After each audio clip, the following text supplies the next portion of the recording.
नमस्कार, स्वागत है आप सभी का। आप देख रहे हैं एनएमएफ न्यूज। आपके साथ मैं हूं नम्रता चौधरी और जिक्र करने जा रही हैं उत्तराखंड का।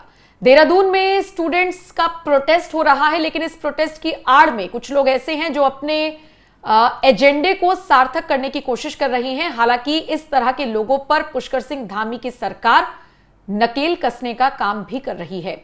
ताजा मामला आप सब जानते हैं। यूके SSSC का पेपर लीक हुआ। शुरुआत में यह भी कहा गया कि भाई एक खालिद नाम का लड़का जो पेपर देने आया, उसने वहां से पेपर के 3 पन्नों का स्क्रीनशॉट लिया, उसकी फोटो खींची, अपनी बहन को भेजा, उसने किसी प्रोफेसर को भेजा, वहां से जवाब आया और ये पूरा प्रोसेस चलता रहा। और 5 से 10 या 15 मिनट के अंदर अंदर पूरे उत्तराखंड में यह बात फैल गई कि पेपर लीक हो गया। तो पेपर लीक होना अलग चीज थी, ये चीटिंग जिस तरीके से हुई ये अलग है। लेकिन इन सबके बीच जो पूरा मास्टरमाइंड बताया जा रहा है खालिद, जिसने ये फोटोज क्लिक की, उसके बाद फोटोज आगे भेजी, उस खालिद को पुलिस ने पहले हिरासत में लिया, बाद में गिरफ्तार कर लिया, उससे पूछताछ हो रही है। और अब बड़ी खबर ये मिल रही है कि पूछताछ में खालिद ने कई ऐसे राज उगले हैं जो कहीं ना कहीं इन पेपर लीक माफियाओं की कमर तोड़ने का काम भी कर सकते हैं। आइए और विस्तार से समझने की कोशिश करेंगे। मेरे साथ मेरी सहयोगी शबनम सैफी मौजूद है। शबनम, उत्तराखंड में जिस तरीके का ये मामला सामने आया, वो अलग बात है कि धामी सरकार ने आदेश भी दे दिए, खालिद के घर पर बुलडोजर भी चल गया। इसके अलावा दोषियों को किसी भी कीमत पर बख्शा नहीं जाएगा, ये फरमान जारी किया गया है धामी की तरफ से। लेकिन अब सवाल, खालिद ने कौन कौन से खुलासे किए हैं? बिल्कुल नम्रता, पुलिस कस्टडी में इस वक्त खालिद मलिक है, उसकी बहन साबिया है, जो इस खेल के मास्टरमाइंड बताए जा रहे हैं। अब पुलिस कस्टडी में इस खालिद ने ऐसे ऐसे राज उगले हैं जो वाकई में चौंकाने वाले हैं। इसने कैसे पूरा प्लान किया, कैसे पेपर लीक हुआ। 11 बजे 21 सितंबर को पेपर शुरू होना था, लेकिन 11:35 पर पेपर लीक की खबर फैल जाती है और चारों तरफ हड़कंप मच जाता है। स्टूडेंट सड़कों पर उतर जाते हैं। पुलिस कस्टडी में इस खालिद ने मुंह खोलते हुए नम्रता ये बताया है कि कैसे इसने पूरी जो सेंटर है वहां की रैकी की, कैसे ये वहां पर पहुंचा, कैसे इसने मोबाइल अंदर किया। आपको बता दें कि ये जो खालिद है ये खुद अभ्यर्थी था, पेपर देने वाला था, तो ये कई बार पेपर में थोड़े मोड़े नंबर से रह जाता था, जिससे ये काफी निराश था। अब इसका दिमाग इस तरफ चल रहा था कि इसे किसी भी हाल में यूके SSSC का ये एग्जाम क्लियर करना था। काफी गहन चिंतन के बाद इसने पूरी प्लानिंग की और सबसे बड़ी बात नम्रता यह है कि इसने 1-2 नहीं बल्कि 4 फॉर्म भरे एग्जाम देने के लिए और उसमें अलग अलग फोन नंबर का इस्तेमाल किया गया। और कहा तो यह भी जा रहा है, पुलिस पूछताछ में इसने खुलासा किया है, रिपोर्ट के मुताबिक कहा जा रहा है कि इसने पिता का नाम भी अलग इस्तेमाल किया कुछ डॉक्यूमेंट्स में। उसके बाद इसने 4 फॉर्म भरे, 2 देहरादून में अलग सेंटर पड़े, 2 हरिद्वार में। अब इसके घर के नजदीक था हरिद्वार वाला सेंटर। उसके बाद इसने दिमाग आगे दौड़ाया और जिस सेंटर पर उसको एग्जाम देना था वहां की इसने रैकी शुरू की। 17 तारीख को ये उस सेंटर पर पहुंचता है, लेकिन किसी कारणवश वहां पर क्लासेस चल रही थी, ये रैकी नहीं कर पाता, वहां अंदर नहीं घुस पाता, क्योंकि और भी स्टूडेंट्स का वहां पर चीजें चल रही थी, तो इसे परमिशन नहीं मिलती, तो ये वापस निराश लौट जाता है। इसके बाद 21 तारीख को एग्जाम होना था और 20 तारीख को ये फिर से उसी सेंटर पर जाता है, उसकी निगरानी करता है। सबसे बड़ी बात नम्रता ये है कि जहां एग्जाम सेंटर था उसके दोनों तरफ गन्ने के खेत थे, तो आसानी से ये छुपकर उस सेंटर तक पहुंचता है। सबसे बड़ी बात, इसने अपनी फिटनेस का इस्तेमाल इस पेपर लीक के मामले में किया। ये जो 6.5 फीट की दीवार थी जो सेंटर बना था जहां पर, तो ये छोटे छोटे जो दीवारें थी वहां से ये एंटर नहीं करता। जब ये रेकी के लिए पहुंचता है सेंटर में, 6.5 फीट की दीवार को ये लांघता है बड़ी मशक्कत के साथ खेत के जरिए और फिर अंदर घुसता है। वहां एक मोबाइल छुपा कर आता है। कक्षा नंबर 9 जो बताया जा रहा है जिसमें इसका एग्जाम होना था, जिसे इसमें बैठना था, वहां आसपास ये मोबाइल छुपाता है और फिर ये वहां से वापस लौट पाता है। अब ये क्यों नहीं पकड़ा गया ये भी आपको बता देते हैं, क्योंकि सिक्योरिटी हाई रहती है, तो लोग यही सवाल कर रहे हैं कि कैसे 6.5 फीट की दीवार फांद जाएगा, सीसीटीवी में नहीं आएगा। और यूके SSSC का एग्जाम है तो सिक्योरिटी तो हाई लेवल होगी। अब इसका भी आपको बता दें, इसको पता था, इसने जब रैकी पहले की थी नम्रता, ये जब 17 तारीख को सेंटर पे पहुंचा था तो इसने बाहर से ही ये चेकआउट कर लिया था कि कहां कहां कैमरे लगे हुए हैं। तो यही वजह थी कि 6.5 फीट जो दीवार थी वहां उस जगह इसने फांदा जहां कैमरे का रुख नहीं था। मतलब इसने ये भी रेकी की थी कि कहां कहां कैमरे नहीं लगे। और फिर ये नीचे लेटते बैठते हुए स्कूल में एंटर करता है जहां इसका एग्जाम सेंटर था वहां की, ताकि ये कैमरे की जद में ना पाए और इसका काम भी आसानी से हो जाए। और इसी तरह ये अंदर घुसता है। अब दून जो पुलिस है, देहरादून पुलिस, इसको जब लेकर पहुंची है, पूरा सीन रिक्रिएट करवाया गया है कि कैसे इसने अपनी फिटनेस का इस्तेमाल इस पेपर लीक में किया, और पुलिस ने पूरा इसको दीवार पर कैसे ये चढ़ा, कैसे गन्ने के खेतों से वहां पहुंचा, कैसे इसने मोबाइल छुपाया, किस प्रोफेसर से मिला, किस टीचर से इसने बातचीत की, क्या उनसे बातचीत की, पूरी कॉल डिटेल तक खंगाली जा रही है। और उस मोबाइल, वो मोबाइल अभी तक मिला नहीं है नम्रता। ये कहा जा रहा है कि उस मोबाइल का भी पता लगाने की कोशिश की जा रही है कि इसने कौन सा मोबाइल वहां छुपाया था, उसमें क्या तस्वीरें ली थी, क्या सिर्फ कुछ ही क्वेश्चन की तस्वीरें ली गई थी या बाकी आगे का भी डेटा है। अब ऐसे में सवाल ये उठ रहा है कि मास्टरमाइंड सिर्फ ये मलिक ही है, या खालिद मलिक, या फिर साबिया ही है, या फिर इस पूरी गैंग में और भी लोग जुड़े हुए हैं। क्योंकि सवाल यहां सिक्योरिटी पर भी खड़े हो रहे हैं। वहां कंस्ट्रक्शन का काम चल रहा था, तो इसलिए शायद इस पर ज्यादा शक किसी को नहीं हो पाया कि पहले से मजदूर मौजूद थे, तो ये हो सकता है उसी भेष में वहां पहुंचा हो, तो लोग इस पर शक नहीं कर पाए हों।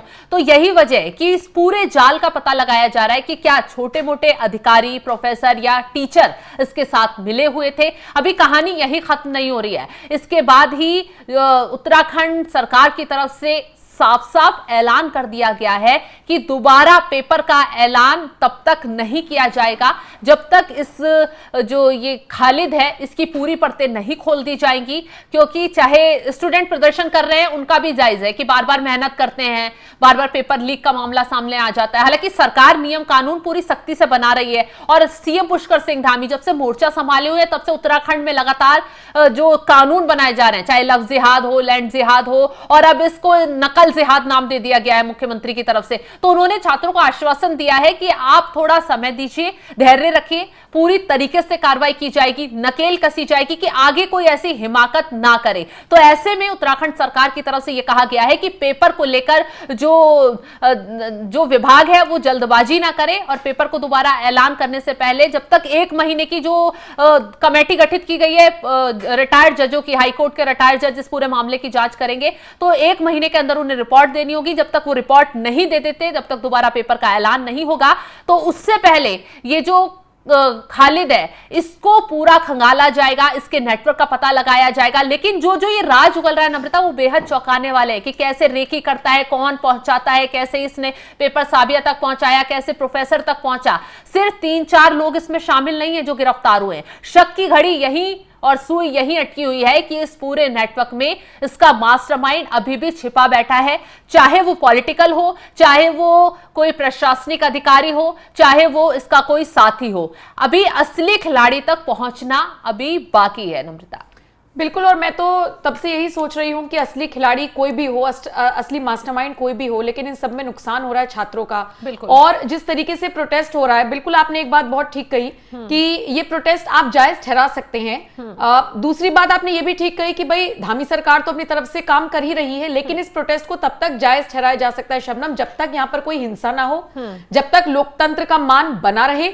और ये जो आजादी के नारे लग रहे हैं, मैं एक लड़की का वीडियो देख रही थी, वो कह रही कि किसी भगवाधारी को यहाँ पर एंट्री नहीं मिलेगी। ये सारी चीजें यहाँ पर नहीं होनी चाहिए, क्योंकि ये स्टूडेंट्स को भी समझना होगा कि आपके बीच में ही ऐसे कई सारे लोग बैठे हुए होंगे जो इसी मुद्दे की तलाश में थे। आप देखिए ना, नेपाल में हिंसा हुई, उसके बाद राहुल गांधी का एक ट्वीट आया, उसके बाद लेह में हिंसा हो गई, उसके बाद उत्तराखंड में जेंजी सड़कों पर उतर गया, ऐसा कहा जा रहा है। आप देखिए कर्नाटक में युवा सड़कों पर उतरे हुए हैं। क्या माहौल बनाने की कोशिश की जा रही है, ये समझना होगा। बिल्कुल नम्रता, यहाँ एक चीज ये भी है, जिस तरीके से प्रोटेस्ट चल रहा है, आपने देखा होगा हमारे पत्रकार वहां पहुंचते हैं, स्टूडेंट्स की बातचीत, उनसे बातचीत करने पहुंचते हैं, उनका दर्द जानने ही पहुंचते कि आपके साथ जो पेपर लीक का मामला हुआ है कैसे हुआ है, क्या मांग करते हैं, ये सब चीजें बातें चल रही थी। उनसे सवाल जवाब सिर्फ ये कर दिया गया कि आपके बीच में ही बैठे कुछ लोग जो है आजादी की मांग कर रहे हैं। भाई आप किस चीज की आजादी मांग रहे हैं? आपका जो पेपर लीक हुआ है, आप उस मुद्दे पर बात कीजिए ना, आपको किस चीज से आजादी चाहिए। और फिर दूसरा, नेपाल वाले मामले को यहां लाया जाता है, तो इसके भी जाहिर सी बात है ना कि ये प्रोटेस्ट कम साजिश ज्यादा लग रही है। बिल्कुल, आप प्रोटेस्ट के बीच में ये थोड़ी कह दोगे कि नेपाल जैसे हालात कर देंगे। गलती से भी अगर आपके प्रोटेस्ट में ये, शबनम देखिए ना, आप और मैं दोनों बैठे हैं, हम स्टूडियो में हैं, कोई हमारे बैकग्राउंड से या कैमरे के पीछे से कोई कुछ भी नारा लगा दे तो हम थोड़ा ना पॉसिबल होगा कि उसको जाने दें। ऐसे ही आपके प्रोटेस्ट के बीच में से कोई निकलकर अगर ये सब नारे लगा रहा है, तो आपको समझना होगा कि आपके कंधे पर रखकर कोई बंदूक चला रहा है पत्रकार को पीटने से, या स्टूडियो में बैठे एंकर जो आपकी आवाज उठा रहे हैं उनको गाली देने से कुछ नहीं होगा। बाकी जो खालिद लगातार खुलासे कर रहा है वो हम आपको बता रहे हैं। अगर वो विजुअल्स आपके पास है तो चलाइए, सुमित के साथ क्या क्या हुआ है। हमारे संवाददाता सुमित तिवारी लोगों के बीच में पहुंचे जो लोग प्रोटेस्ट कर रहे थे, धक्का दिया जा रहा है यहाँ पर, इनसे इनकी बात को जानने की कोशिश की, उसके बाद का नजारा देखिए। गुंडाई की जा रही है पत्रकार के साथ में, पत्रकार को धक्का दिया जा रहा है यहाँ पर, पत्रकार को धक्का दिया, पत्रकार, और यही से आजादी की बात की गई थी। इनको आजादी चाहिए, आजादी के नाम पर जो ये गुंडाई कर रहे हैं।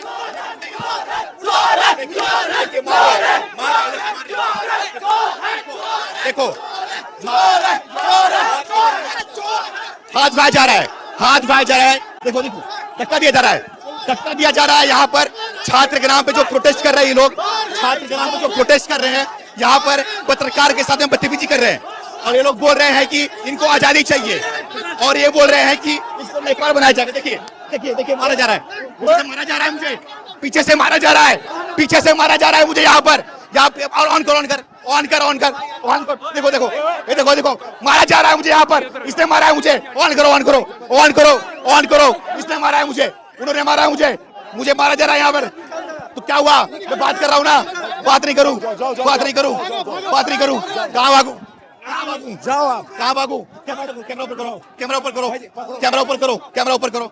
उन्होंने मुझे मारा है, उन्होंने मुझे मारा है, इन्होंने मुझे मारा है, इन्होंने मुझे मारा है, इन्होंने मुझे मारा है, मारा है आपने, आपने मारा है मुझे, आपने मारा है मुझे, आपने मारा है मुझे। प्रोटेस्ट के नाम पे आपको पत्रकार के साथ बदतमीजी कर रहे हो, प्रोटेस्ट के नाम पे आप लोग यहाँ पर राजनीति कर रहे हो, प्रोटेस्ट के नाम पे आप लोग यहाँ पर राजनीति कर रहे हो। मैं सवाल पूछ रहा हूँ, मैं सिर्फ सवाल पूछ रहा हूँ, आपकी मांग उठा रहा हूँ, आपकी मांग उठा रहा हूँ मैं, आपकी मांग उठा रहा हूँ मैं, आप लोग की।